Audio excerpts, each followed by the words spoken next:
Pinaiimbestigahan ng grupong Kontra Daya sa BIR ang umano'y undeclared campaign contributions kay Senador Rodante Marcoleta.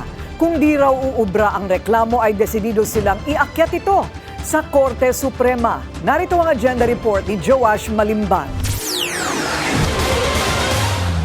Delikado itong assertion, itong mga ganitong klaseng assertions ni Marcoleta kasi parang lumalabas, baliwala pala yung mga sose kasi anybody can circumvent certain policies, pwedeng magpalusot pala para maitago yung katotohanan sa likod ng mga nagsuporta sa kanyang kampanya.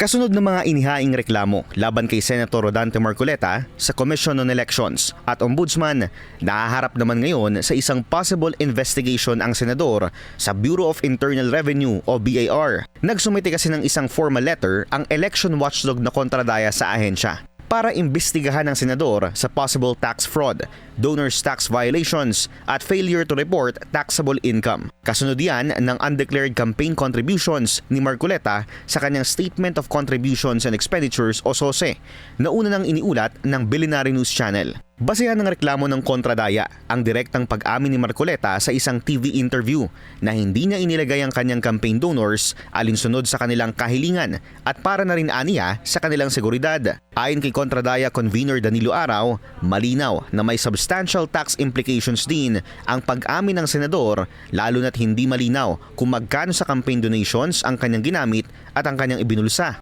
Dapat i-check din namin kung may binayaran ba siyang kaukulang buwis hinggil sa mga donasyon na nakuha niya.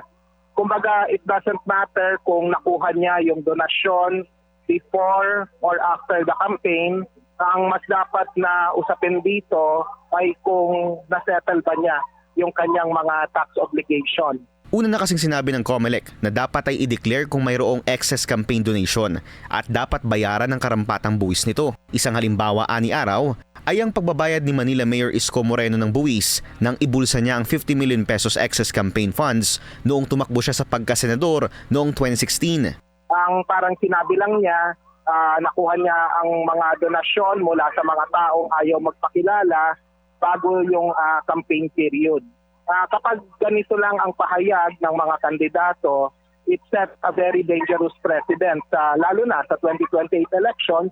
Ibig sabihin nito, pwede palang mag-declare ng zero contribution basta kakausapin niya yung mga potential donor na ibigay na yung pera sa kanya bago yung kampanya.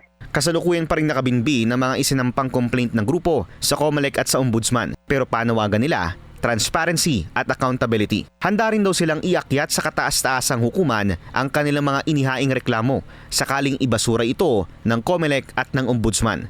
Sinubukan ng Billionaire News Channel na kunin ang panig ni Senator Marcoleta hinggil sa issue pero wala pa siyang tugon sa aming mensahe. Para sa agenda, Joash Malimban, Billionaire News Channel.